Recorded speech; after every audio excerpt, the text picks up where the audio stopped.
बाला और मुनीर, सुनहरे मुस्तकबिल की मंसूबा बंदी। इकबाल यानी बाला और मुनीर दोनों मेरे कजन्स थे। बाला मेरा क्लास फेलो यानी हम जमात था और उसका भाई मुनीर हमसे एक क्लास आगे था। उनके वालिद बहावलपुर के विक्टोरिया हॉस्पिटल में बतौर चीफ इलेक्ट्रीशियन तैनात थे। अपनी अमूमी ड्यूटी के अलावा उन्हें फौजियों की तरह 24 घंटे मुस्तैद और दस्तयाब रहना पड़ता था। क्या खबर किस लम्हे अचानक बिजली चले जाने से कितने ही मरीजों की जिंदगी के चिराग बुझ जाने का खतरा लाहक हो जाए। इसी खतरे के पेश नज़र हस्पताल इंतज़ामिया ने उन्हें रिहाइश के लिए हस्पताल के अंदर ही फैमिली वार्ड्स में से एक क्वार्टर नमा वार्ड दे रखा था। ये बात बहुत पुरानी है, गालिबन 1954 या 1955 की। उस ज़माने में बैतुल खला यानी टॉयलेट्स फ्लश सिस्टम के झमेलों से आज़ाद हुआ करती थी। बहावलपुर में जमादारों के बड़े बड़े 2 मोहल्ले आबाद थे और पूरे शहर की सफाई उन्हीं की जिम्मेदारी थी। आप किसी भी गली मोहल्ला से गुजर रहे हों, आपका सामना किसी न किसी ऐसे जमादार से ज़रूर होता था जिसने एक हाथ में साइकिल के मडगार्ड का 2-3 फीट का टुकड़ा और कंधे पर एक गोल तवा नुमा चीज़ पर टॉयलेट की गंदगी रखी होती थी और यूं खरामा खरामा जा रहा होता था जैसे पूरे शहर को इस खुशबू से मुअत्तर करना उसका फर्ज मनसबी हो। बाले से मेरी दोस्ती बहुत गहरी थी और अक्सर व बेशतर मैं स्कूल के बाद उनके घर चला जाया करता था। उनके क्वार्टर के सामने सरसब्ज घास वाले 2 बड़े बड़े ग्राउंड थे। हम शाम के वक्त वहां से रबड़ी गेंद के साथ खेला करते थे। कभी तितलियां पकड़ते तो कभी मेंढकों के पीछे भाग रहे होते और जब भाग दौड़ से थक कर चूर हो जाते तो घास पर बैठकर खुशगपियों में वक्त गुजारी करते। ऐसी ही एक सुहानी शाम में हम तीनों गपशप मार रहे थे और बहस छिड़ गई कि बड़े होकर क्या बना जाए, यानी कौन सा पेशा इख्तियार किया जाए। सबसे पहले उनके अब्बू की तरह इलेक्ट्रिशियन बनना जेर बहस आया और काफ़ी बहस मुबाहसा के बाद इस नतीजा पर पहुंचे कि यार ये भी कोई ज़िंदगी है कि ना दिन में सुकून ना रात में आराम। दिन रात किसी भी लम्हा बुला लेते हैं और भाग दौड़ ही लगी रहती है। उन्हें अपने अब्बू पर बहुत तरस आया कि महीने के बाद थोड़े से पैसे लेने के लिए उन्हें कितनी मुशक्कत उठाना पड़ती है। दोनों ने कानों को हाथ लगाया कि बबांगे दहल ऐलान किया कि जो मर्जी हो जाए लेकिन इलेक्ट्रीशियन हरगिज नहीं बनना।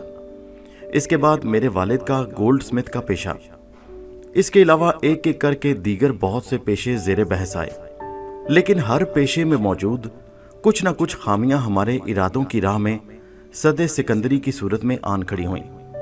बिलाखिर तान टूटी तो कहाँ आकर टूटी। बाले के अरस्तु सिफ्त दिमाग ने गिरह लगाई, यार ये जो हमारा जमादार है मुझे तो इसका काम बहुत आसान लगता है। कितना मज़े का काम है, आता है और 5 मिनट में ही अपना काम करके ये जा और वो जा। हमारे घर की तरह 20-25 घरों से ज़्यादा 3-4 घंटों में फारिग हो जाता होगा और फिर बाकी सारा दिन अयाशी, ना कोई गम ना फिक्र। साला 1 महीने के बाद आकर इतने सारे पैसे ले जाता है। ज़रा सोचो, 1 महीने बाद जब इसे सारे घरों से ढेरों पैसे मिलते होंगे तो इसके तो बच्चों की भी अयाशी हो जाती होगी। मुनीर को भी ये पेशा बहुत भला लगा और दोनों भाइयों ने बैक ज़बान अटल फैसला सुना दिया कि कुछ भी हो जाए बड़े होकर अब्बू से उधार पैसे लेंगे, 1 मडगार्ड और 2 तवे खरीदेंगे, मडगार्ड के 2 टुकड़े कर लेंगे और 1 महीने बाद जैसे ही पैसे वसूल होंगे अब्बू का उधार चुका देंगे।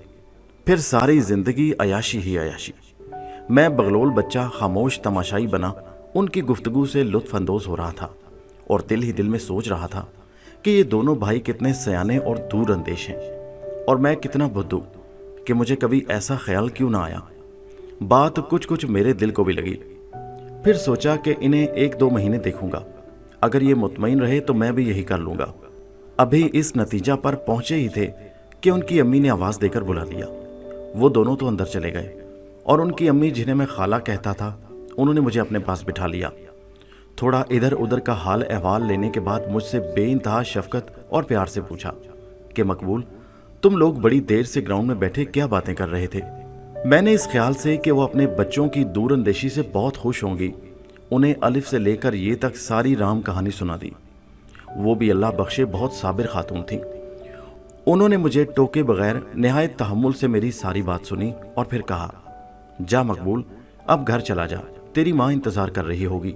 اور میں اپنے گھر چلا آیا۔ وہ تو اگلے دن مجھے اسکول میں بالے نے بتایا کہ میرے آنے کے بعد ان دونوں کی ماں نے خوب دھلائی کی اور پھر دونوں بھائیوں کو بٹھا کر سمجھایا کہ پیسہ کمانا ہی مقصد حیات نہیں ہونا چاہیے، بلکہ پیشہ ایسا اپنانا چاہیے جس کی معاشرہ میں عزت و تکریم ہو۔ جمعدار کو تو کوئی اپنے ساتھ بٹھانا بھی گوارا نہیں کرتا۔ انہوں نے دونوں سے یہ وعدہ بھی لیا کہ آئندہ وہ صرف اپنی پڑھائی پر توجہ دیں گے، کیونکہ معاشرے میں اسی کی عزت زیادہ ہوتی ہے جس کی تعلیم زیادہ ہو۔ جب ہم بلوغت کی عمر کو پہنچے تو احساس ہوا کہ زندگی کا راستہ متعین کرنا اپنے بس میں ہوتا ہی نہیں۔ زندگی کے نشیب و فراز کے اتھاہ سمندر میں وقت کے تھپیڑے آپ کو جدھر دھکیلتے ہیں، آپ اسی راستے پر چلنا شروع کر دیتے ہیں۔ ہمارے ساتھ بھی کچھ ایسا ہی ہوا۔ منیر الیکٹریشین بن گیا، بالا پیرا میڈیکل سکول سے اسسٹنٹ فارماسسٹ اور بہاول پور وکٹوریہ ہسپتال سے فزیو تھراپی کے کورس کرنے کے بعد لیبیا چلا گیا۔ کچھ سال وہاں محنت مشقت کر کے پیسے جوڑے اور واپس آ کر اپنا میڈیکل سٹور کھول لیا۔ سب سے زیادہ دھکے میں نے کھائے اور بالآخر کامیاب ہوا اور اپنے پورے خاندان میں پہلا آرمی افسر بن کر ایک ریکارڈ قائم کیا، اور اس ریکارڈ کو اب تک کوئی نہیں توڑ سکا۔ الحمدللہ رب العالمین۔